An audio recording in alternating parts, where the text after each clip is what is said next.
કોબાડિયા ગામના આ ખેડૂતે સબસિડી મેળવી પાવર થ્રેશરની ખરીદી કરી। હાલના સમયમાં જોઈએ તો ખેડૂતો ખેતીમાં આધુનિક ટેકનોલોજી તરફ વળ્યા છે। અલગ અલગ અવનવા આધુનિક સાધનોનો ઉપયોગ કરી ખેતીને વધુ સરળ બનાવી રહ્યા છે।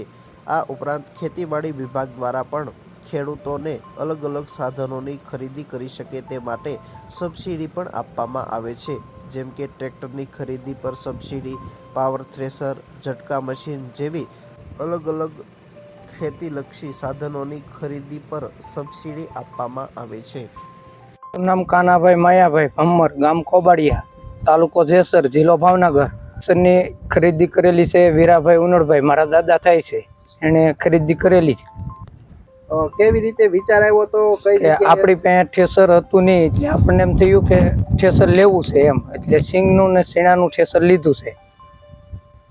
કેટલી સબસિડી મળી અને કેવી રીતે તમે ઉપયોગ કરો છો? એમાં કે સબસિડી 98,000 મળેલી છે ને બહુ સરસ ઠેસર મળેલું છે એટલે લીધેલી છે એમ।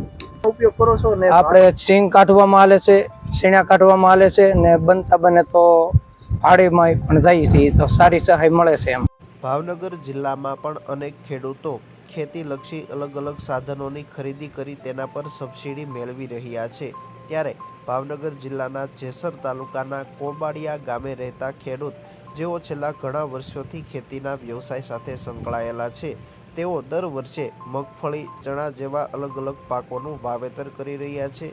જેમાં ખાસ કરીને ચણા અને મગફળીનો પાક તૈયાર થઈ ગયો હોય ત્યારબાદ તેને કાઢવામાં મુશ્કેલી થતી હતી। અન્ય લોકો પાસેથી ભાડે મંગાવતા હતા, તે તેના સમયે અહીંયા આવતા હતા, જેથી સમયનો પણ બગાડ થતો હતો। ખેડૂતે એવું નક્કી કર્યું કે હવે મારે પણ પાવર થ્રેશરની ખરીદી કરવી છે। તેઓએ આ બાબતે ગ્રામ સેવકનો સંપર્ક કર્યો, જેથી તે સમયે યોજના ચાલી રહી હતી। ગ્રામ સેવકે આ પાવર થ્રેશરની ખરીદી પર જે સબસિડી આપવામાં આવે છે તે બાબતે ખેડૂતને જાણ કરી, જેથી ખેડૂતોએ જરૂરી ડોક્યુમેન્ટ સાથે પાવર થ્રેશરની ખરીદી કરવા માટે ઓનલાઈન અરજી કરી હતી, જેમાં તેની અરજી મંજૂર થઈ હતી। જેથી ખેડૂતે જ્યારે પાવર થ્રેશરની ખરીદી કરી છે તે સમયે તેઓને ખરીદી પર 98,000 રૂપિયાની સબસિડી આપવામાં આવી છે। ખરીદી બાદ આ ખેડૂતને અનેક ફાયદા થઈ રહ્યા છે, જેમ કે પોતે પોતાના સમય પર જ ખેતર પર કામ કરી શકે છે। આ ઉપરાંત જ્યારે પોતાનું કામ પૂર્ણ થઈ જાય છે ત્યારે અન્ય ખેડૂતને ત્યાં ભાડે જાય છે, જેથી ખેડૂત જણાવી રહ્યા છે કે આ થ્રેશર થકી તેઓને એક આવકનો સ્ત્રોત પણ ઊભો થયો છે।